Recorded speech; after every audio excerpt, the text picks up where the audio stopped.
Welcome, curious minds, to today's Explainer. We're jumping right in and taking a trip down to a splashy, wonderful pond environment. Just picture it for a second. A sunny day, vibrant green lily pads, tall cattails swaying in the breeze, and sparkling water rippling all around you. It's a gorgeous, peaceful scene, but it's also home to some truly incredible creatures. Close your eyes for just a sec and imagine standing right at the edge of that water. Listen closely. Between the rustling leaves and those gentle splashes, what signature sound is echoing right near the water's edge? Ribbit, ribbit! Yep, you guessed it, it's a frog. You can almost see them now, right? Their bright green skin, blending perfectly into the environment, big blinking eyes scanning the surface. They are absolutely some of the most fascinating residents of any pond, and they have these unique adaptations that make them literal marvels of nature. Section 1. Meet the Pond Superheroes. Ready, set, jump. Section 2, the amphibian superpower, mastering 2 worlds. All right, let's dive into this amazing biological superpower. Frogs belong to a special group of animals called amphibians. I know, it's a big scientific word, but it simply means they're amazing creatures capable of living both in the water and on the land. They don't just barely survive in these 2 totally different environments, they absolutely thrive in both of them. And what's really wild about this is how perfectly their behavior adapts. When they want to swim, they use their strong, webbed back feet, just like a pair of built-in flippers, to paddle swiftly and gracefully through the pond. But, when they want to warm up, they seamlessly transition into land-dwelling hoppers, jumping right onto a muddy shore or a broad green leaf to just hang out in the sun. Section 3, Nature's Magic Trick. The magical life cycle.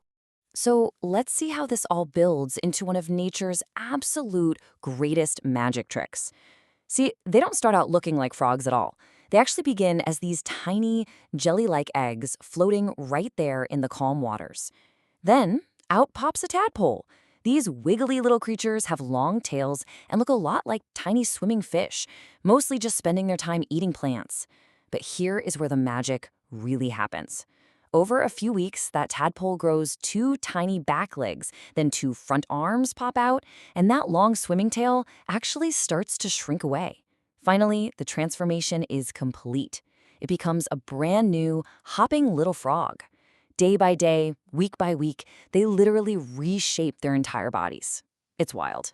Section 4. The Super Sticky Tongue. Snack time for a superhero. Now, a crucial point here is how these newly transformed frogs catch their favorite bug snacks like flies and mosquitoes.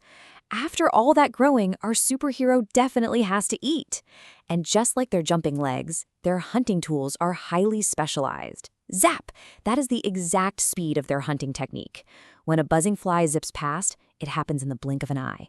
These shoot out a surprisingly long, super sticky pink tongue that catches the bug right in midair. They don't even need hands to grab their snacks. Their tongue is basically a high-speed, sticky grappling hook. Slurp! Just like that, they reel the bug right back into their mouths. And here's something really important to remember about this. When frogs slurp up these flies and mosquitoes, they aren't just getting a tasty snack. They're actually helping to keep our ponds clean and balancing the entire ecosystem. By keeping the insect population in check, they're doing a massive favor for nature and for sure doing a favor for us, too. Section 5. Keep exploring our ponds. The adventure continues. We've uncovered so much in this explainer today, from expert jumpers and masters of water and land to magical shapeshifters and ecosystem protectors. But I want to leave you with this final thought. The pond is a busy, vibrant place, and the frog is just one of its many residents. So what other magical creatures are you going to find if you just keep exploring? There is an entire world of nature out there waiting to be understood. Keep exploring, keep asking questions, and above all, keep being curious about the incredible natural world around you.